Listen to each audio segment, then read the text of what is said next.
Parlons d'abord, messieurs, pour commencer notre débat, de ce qu'était la RDA avant le mur de Berlin.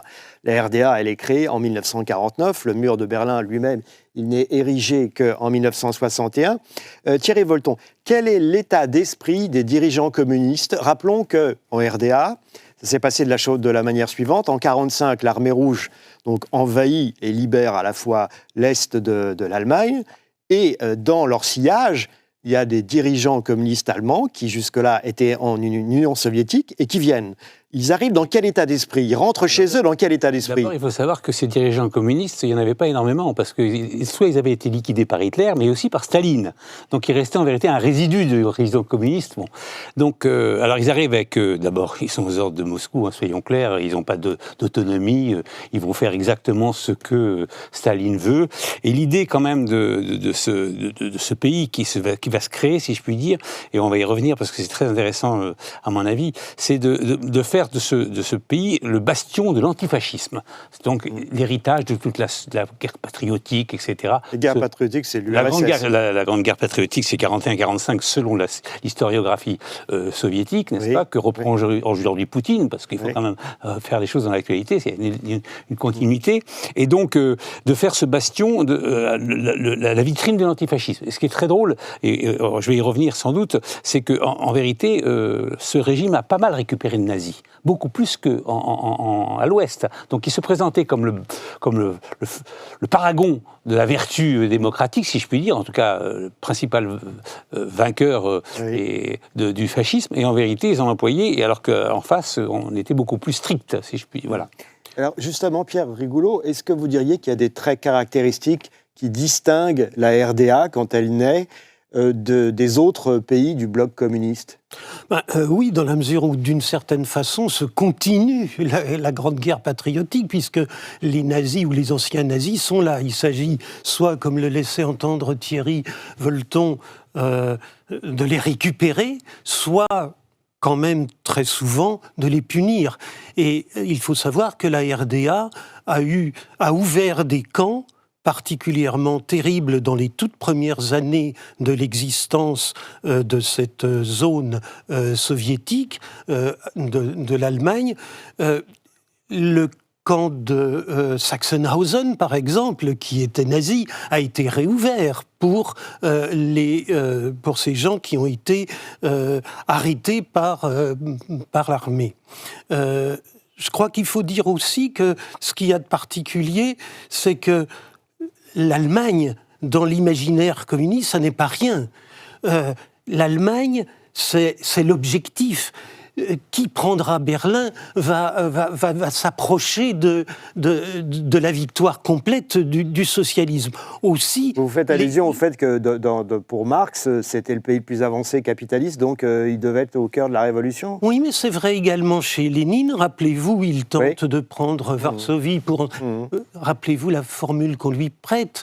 La route de Varsovie à Berlin passe par Bagdad et Calcutta.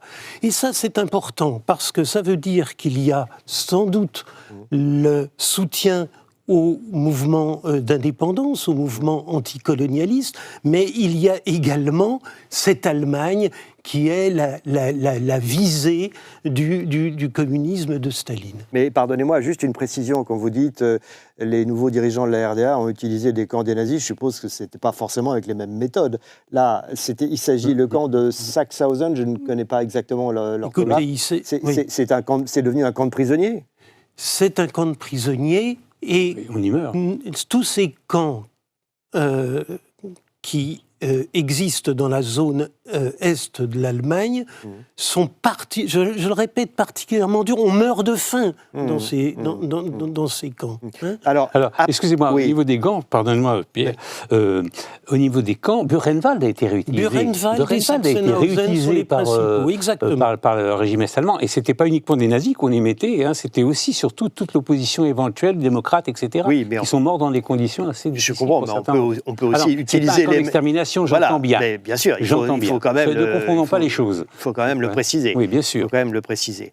Bon, alors, cela dit, après la mort de Staline, avant, je suppose que tous les pays, tous les régimes communistes étaient évidemment aux ordres. Durs, tous très durs, très rigides, mais après 1953, est-ce que vous diriez que la RDA se distingue par la dureté de son régime ou pas particulièrement? Je dirais, ça va paraître bizarre, je dirais qu'il se distingue plutôt par la souplesse du régime. Ah oui. Oui. Parce que alors que dans certains autres pays, je pense à la Roumanie où ça a été très dur, par exemple sous Ceausescu et après la mort de Staline, il y a, compte tenu du fait que la police politique est-allemande était très infiltrée, très puissante, elle travaillait très bien.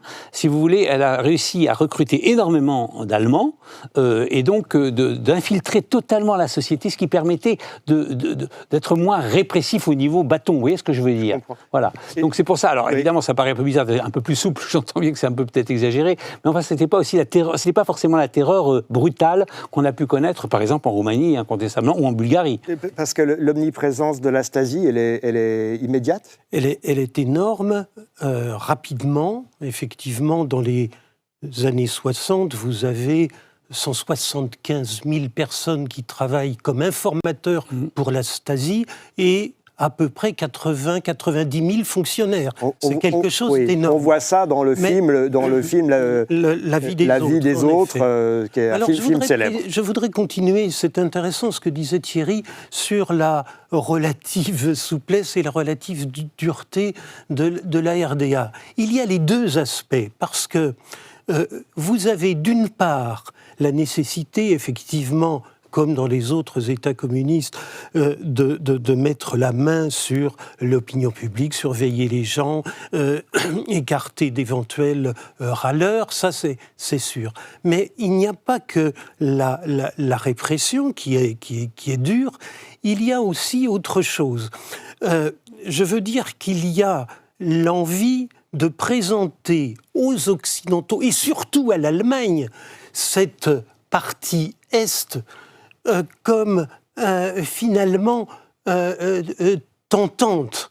Je veux dire que... Séduisante ? Séduisante, exactement. C'est-à-dire que Berlin étant la cerise sur le gâteau, la partie Est de l'Allemagne est une incitation, ou devrait, ou pourrait être une incitation aux yeux des dirigeants est-allemands, une incitation à, au fond, devenir un peu plus neutre pour l'Allemagne occidentale. On insiste là-dessus, nous sommes... une vitrine. Une vitrine, et nous pouvons vous inciter à évoluer dans un sens évidemment hostile à l'OTAN, hostile aux Américains, hostile aux Occidentaux. C'est un petit peu ce qui est promis à l'Ouest de l'Allemagne. Pierre a absolument raison dans cette affaire-là, parce que n'oubliez pas que l'objectif principal de Moscou, c'est encore une fois c'est Moscou qui dirige tout, n'est-ce pas? C'était que l'Allemagne devienne neutre. Exactement. À partir du moment où l'Allemagne deviendrait neutre, Moscou pensait à juste titre, d'ailleurs, parce qu'on dit que c'est l'Interland, comme on dit, n'est-ce pas? À partir du moment où l'Allemagne deviendrait neutre, l'Europe deviendrait neutre, et surtout on chasserait les Américains de l'Europe. C'était le grand objectif des Soviétiques, et c'est pour ça qu'évidemment... Alors ce qui est intéressant, parce que moi je suis allé à l'époque du mur, bien sûr, mais on en reparlera après, mais quand on comparait Berlin-Ouest et Berlin-Est, quand on passait ce mur, c'était incroyable, on passait du jour à la lumière, je ne plaisante pas. En plus, les Occidentaux le faisaient exprès, parce qu'il fallait on va en parler, bien sûr, je sais, mais les Occidentaux faisaient exprès, il fallait quand même que Berlin-Ouest soit chatoyant. Le Kaufmannsdamm dont il est question. On n'en est pas encore là. Alors, juste quand même une question que tout le monde se pose, c'est quand on l'a bien vu dans le documentaire, il y avait une hémorragie de la population de RDA, notamment les jeunes, qui en masse voulaient passer à l'Ouest pour des raisons évidentes, compréhensibles, de liberté d'une part, et de bien-être, et c'est aussi un objectif légitime. Bon, très bien. Mais alors, puisque c'était perceptible tout au long des années 50, du point de vue des dirigeants communistes, pourquoi est-ce qu'ils ont attendu avant de faire ce mur? N'oubliez pas une chose, c'est que ce Berlin-Est a été le premier pays communiste où il y a une révolte contre le régime. C'est très important, de juin 53. Oui. Ben non, mais c'est très important. Ça marque les esprits de la population et du régime. Et si on ferme tout, je suis convaincu de ça. Vous savez, c'est vrai de tous les régimes du monde, y compris des régimes communistes, ils ont peur du peuple. Le peuple, ça fait peur. Même eux? Mais bien sûr qu'ils ont peur du peuple. Tous les régimes ont peur du peuple. Oui.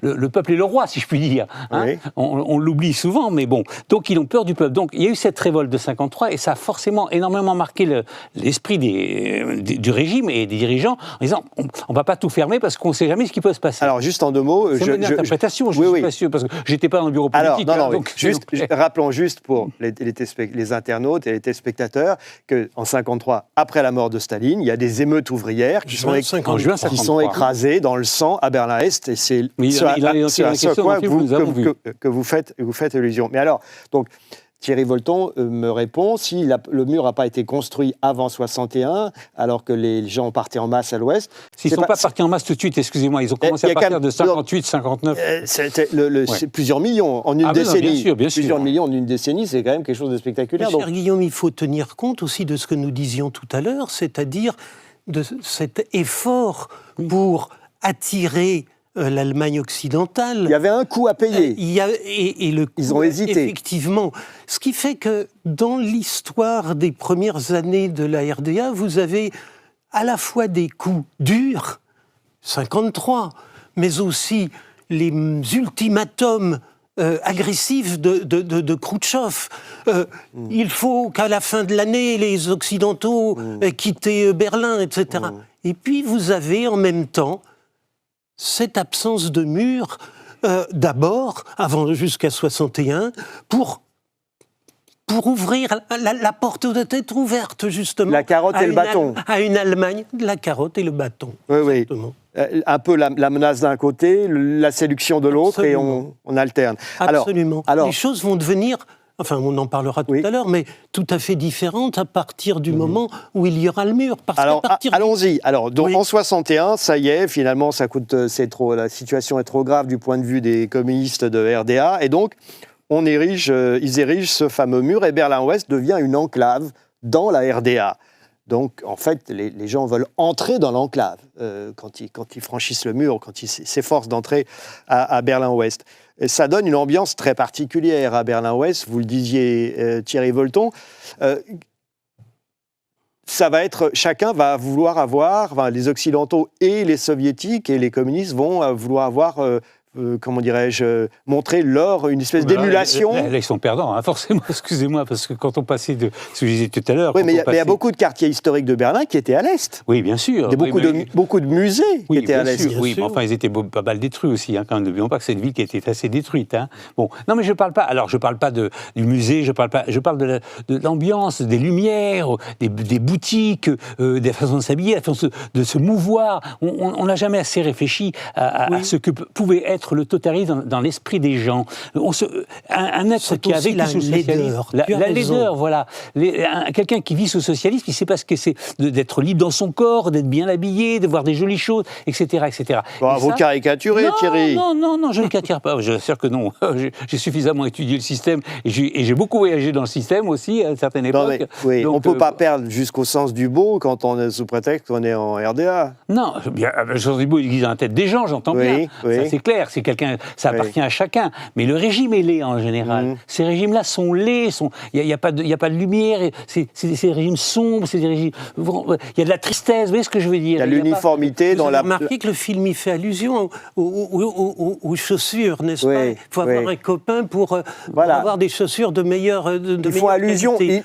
J'aurais bien aimé qu'ils développent. Ils font allusion au piston, au système D, au marché noir, mais ils ne font qu'effleurer cet aspect de la réalité est-allemande, sans doute faute de temps. Bon, on aurait aimé en savoir plus. La RDA a été relativement privilégiée par rapport aux autres pays socialistes, justement à cause de l'Ouest qui était juste là, je veux dire. Donc il y avait des possibilités quand même de choses qui pouvaient passer.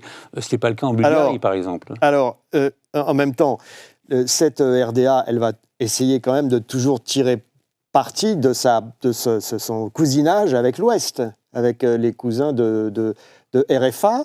la RFA va aider financièrement la RDA. Est-ce que c'est avec l'Ostpolitik de Brandt que ça se met en place? À la fois, ça va peser beaucoup sur la RDA, puisque une grande partie de la main-d'œuvre, enfin pas une grande partie, mais une bonne partie de la main-d'œuvre, en particulier les jeunes instruits, file à l'Ouest. Donc, légalement, ils ont des visas pour partir? Non, mais avant qu'il y ait avant 61, vous voulez dire. Bon. D'accord. Oui. Et en même temps, il y a, dans l'autre sens, des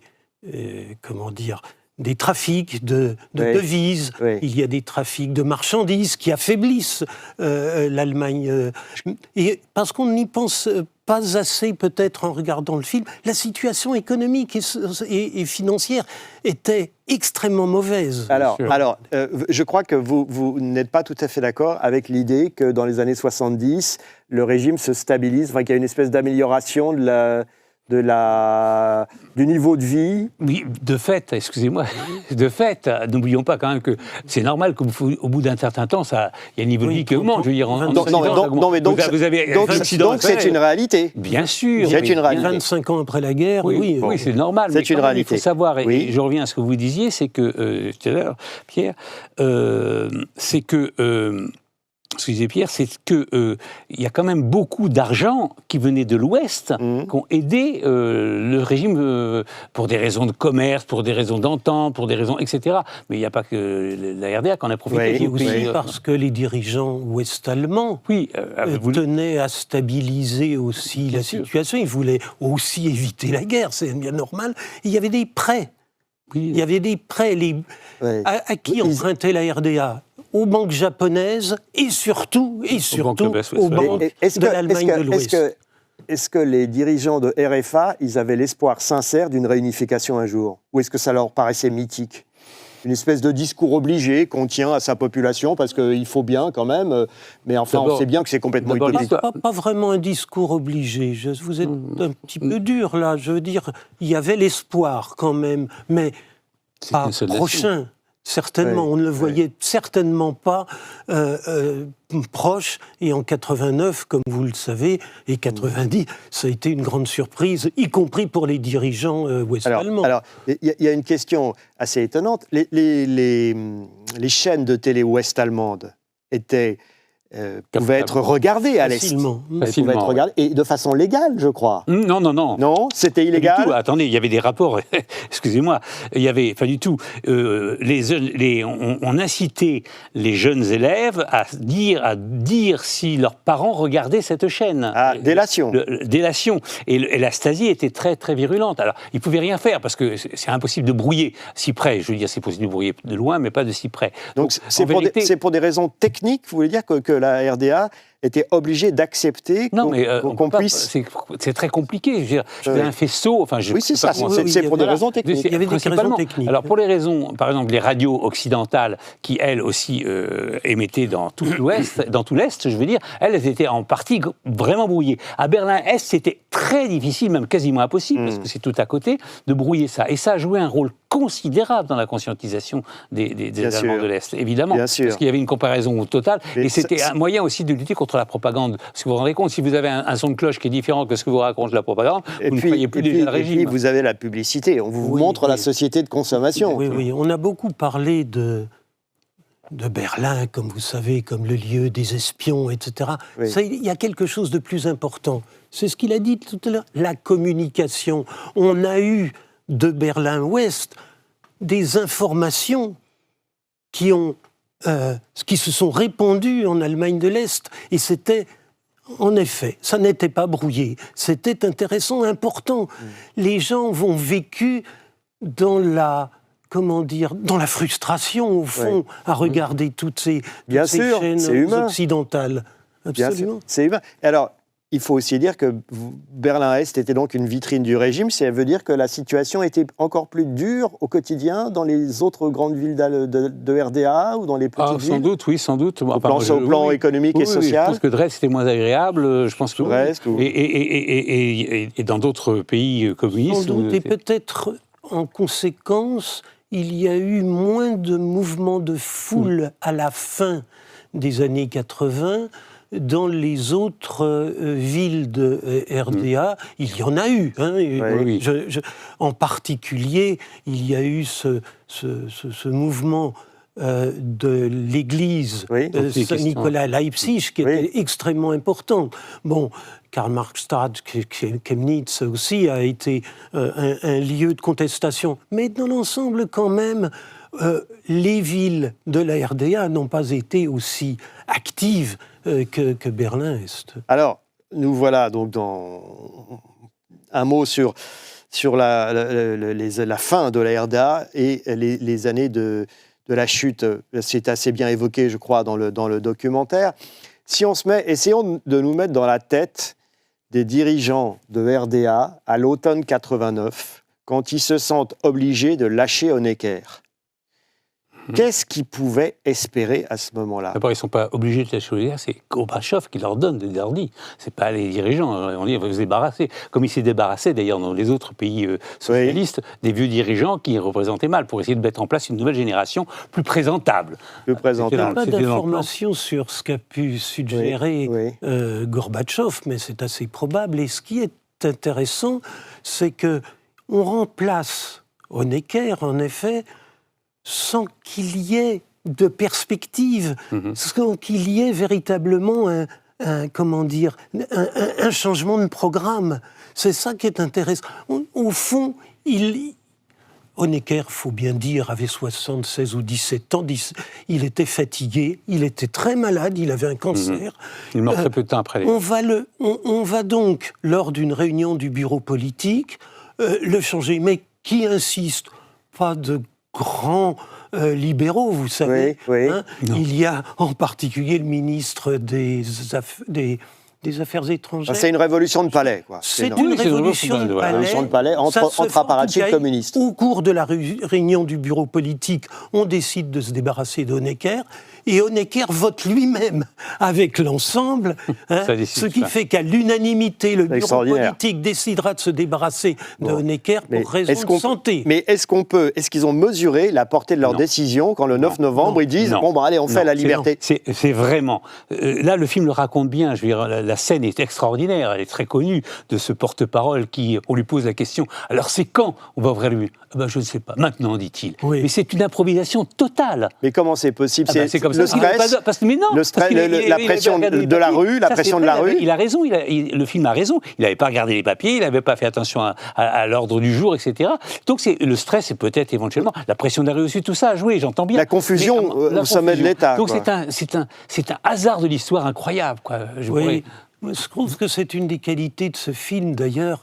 On voit ces personnages qui ont été si importants. Ce Chabovski, par exemple, qui dit on est en train de réfléchir à autre chose pour sortir, il faudra quand même des papiers, etc. Mais c'est fait. J'ai d'ailleurs un document, alors on lui demande des précisions, il dit voilà, on va pouvoir sortir. Mais quand ?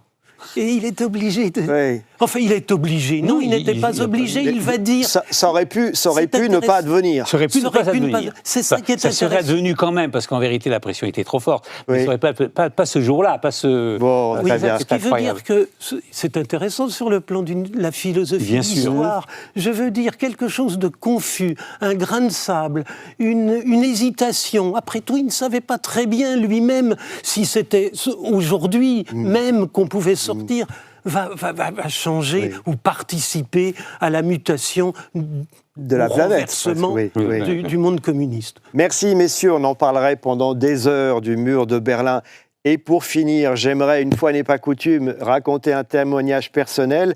J'étais à Berlin-Ouest en juillet 89, tout jeune, lycéen. J'ai vu des croix blanches à l'Ouest qui avaient été installées spontanément pour rendre hommage à tous les gens qui avaient été tués, qu'on avait rafalé quand ils ont essayé de passer. Et la plus récente de ces croix, c'était printemps 1989. Et il y avait marqué en allemand « Unbekannt », c'est-à-dire « inconnu ». Le malheureux n'avait même pas pu être identifié. Et quelques mois plus tard, le mur tombait. Jusqu'au bout, des Allemands de l'Est ont été tués en essayant de s'enfuir, tués par l'armée de leur propre État. Merci de nous avoir suivis. et à très bientôt pour un nouveau numéro de Parlez-moi d'Histoire.